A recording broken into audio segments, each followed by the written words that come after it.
Good morning. Welcome to Tribune News on Q, your go-to morning news source, only here at the Daily Tribune. We're live on Daily Tribune's Facebook page, Tribune Now on YouTube, and at Daily Tribune Official on TikTok. For today's headlines. Commissioner Rosana A. Fajardo has tendered her resignation from the ICI. Opposition lawmaker blasts President Marcos for failing to send the masterminds of the multi-billion peso flood control scam behind bars before Christmas. Despite claims of a pork-free 2024 budget, the BICAM report reveals massive pork insertions in the General Appropriations Bill, prompting calls for President Marcos not to rush its approval. The government has released the IRR for the new policy allowing foreigners to lease land for a much longer period, a move investors say will help bypass the strict ownership limits and attract more businesses to the country. Malacanang said documents on the flood control controversy are just quote hearsay unless verified by the DPWH. After Representative Leandro Leviste released files he claimed linked executive officials to the issue. Pope Leo XVI, in his first Christmas message, condemned the senseless devastation of war and expressed hope for peace in Gaza and Ukraine after a year marked by conflict. The Department of Transportation said strong interest from major local and foreign railway companies in the pre-bid conference shows rising investor confidence in the North-South commuter railway. Actress Yasi Pressman shares a heartfelt moment with a kid named after her. Two-time Olympic gold medalist Nesty Petesio takes a break for a month after undergoing eye surgery.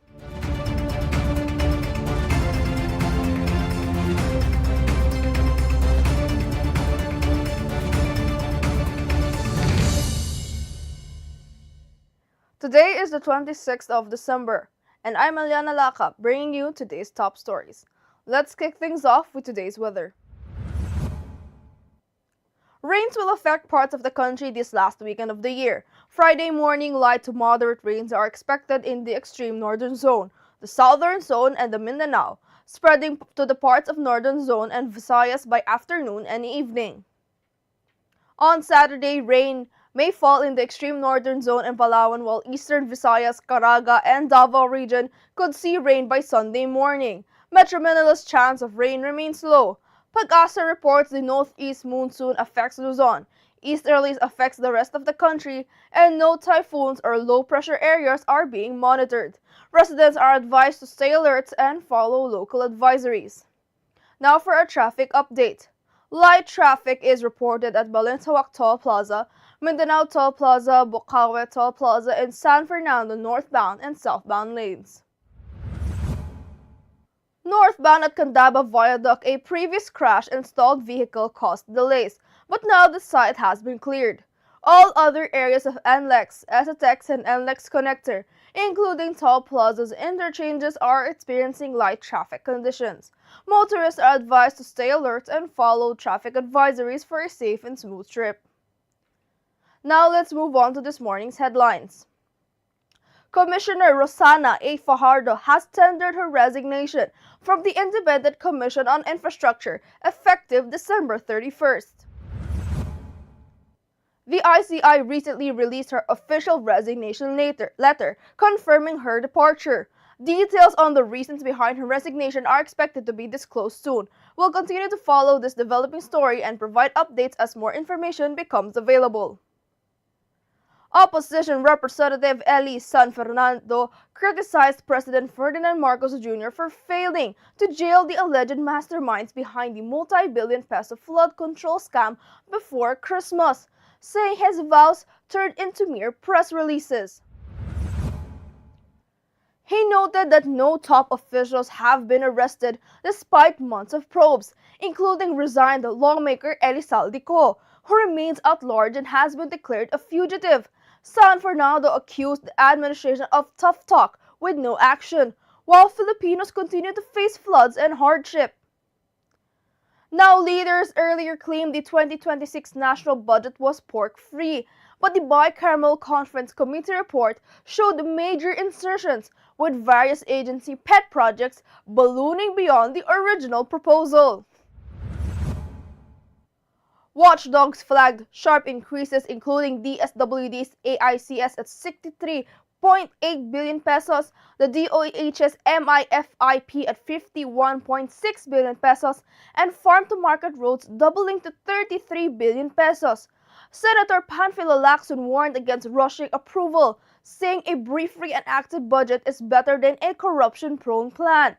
Advocates urged President Marcos Jr. to flag questionable items, while Lacson called on stricter monitoring, bans on political branding, and tighter safeguards. Now, the government released the implementing rules and regulations for Investors Lease Act, allowing foreigners to lease Philippine land for up to 99 years while keeping outright ownership restricted. Signed by Trade Secretary Cristina Roque and LRA Administrator Gerardo Panga Sirios, the IRR introduces legal safeguards, streamlines compliance, and aims to attract long-term investments in manufacturing, renewable energy, tourism, and other sectors. The new rules take effect on January 4, 2026, providing stability and certainty for investors while respecting constitutional limits on foreign land ownership. Now, Batangas Representative Leandro Leviste released documents from late former DPWH Undersecretary Catalina Cabral, linking lawmakers, executives, and private individuals to flood control project insertions, but the Malacanang said they are, quote, hearsay until validated by the DPWH. Cabral, who resigned in September over alleged budget insertions, died from blunt force trauma in a probable suicide. Leviste said the files cover 3.5 trillion peso in DPWH allocations from 2023 to 2026, including unprogrammed appropriations and district priority projects, and can be verified with DPWH data, though official confirmation is still pending. Pope Leo XVI delivered his first Christmas message, condemning the senselessness of war and calling for peace in Gaza and Ukraine, highlighting the struggles of displaced civilians facing harsh winter conditions. Bethlehem marks its first festive Christmas in over 2 years, with parades and mass at the Church of the Nativity amid a fragile Gaza truce. Syria's Christian community celebrated cautiously after recent attacks. In Manila, Archbishop Jose Cardinal Advincula urged the faithful to embrace humility through intentional kneeling during Mass, stressing faith, thanksgiving, and reflection amid holiday distractions. Now, strong interest from local and foreign railway firms is boosting the outlook for the North-South Commuter Railway Operations and Maintenance Public-Private Partnership.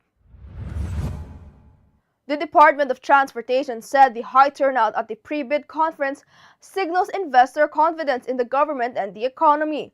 Officials stressed the need for experienced operators to manage the 147-kilometer line from Clark to Calamba, expected to serve up to 1 million passengers. Partial operations for Valenzuela Malolos are set for December of 2027, with full service to Clark targeted by October 2028. Now, actress Yasi Pressman visited Child House, a temporary home for the children with cancer, and met a young girl who shares her name. She thanked the parents for naming their daughter after her and promised gifts, including a guitar, a bag, and a wig. On Instagram, Yasi said bringing smiles to Children's Day is her mission and expressed gratitude to all parents who named their kids after her. This follows previous emotional encounters, including sponsoring a child's grade 2 tuition in January of 2024. Now, two-time Olympic medalist Nesty Patesio underwent eye surgery on December 19th and will take a month off to recover, following her semifinals loss in the Southeast Asian Games women's 63-kilogram division. The 33-year-old had a long-awaited procedure called it a blessing, allowing her to focus on recovery and spend the holidays with family. Patesio aims to return stronger for the 2028 Los Angeles Olympics and will compete in the 20th Asian Games in Japan from September 19th to October 3, seeking a podium finish after an early exit in 2023. Now a quick look at today's horoscope. Today calls for focus and wise energy use, Taurus. Avoid unnecessary conflict or obstinance that scatters your power and energy. In your personal and professional life, ruminating over trivial matters only slows your progress. Instead, channel your resilience toward pathways that lead to meaningful growth and success. Focusing on constructive directions will guide you toward opportunities where bliss, abundance, and fulfillment await. Opportunities for clarity, progress, and reward are strong today. Stay mindful of where your energy goes and invest in it where it truly matters. Now, Katribo, did you know that on this day, December 26, 1941, Manila was declared an open city by U.S. General Douglas MacArthur? The move aimed to protect the city and its residents from the advancing Japanese forces during World War II. An open city declaration was meant to prevent military attacks and preserve infrastructure. However, the Japanese largely ignored the status and bombed Manila anyway, causing widespread destruction and civilian casualties. Despite MacArthur's efforts, the historic capital suffered significant damage during the invasion. Now, today's viral story is sure to make you laugh. A video uploaded by Joel Felix Robledo has racked up 8.8 million views and thousands of likes, showing him pranking two guys on the sidewalk and prompting hilarious reactions. Let's watch this. Walang tatakbo ha, walang tatakbo, walang tatakbo ha, walang tatakbo.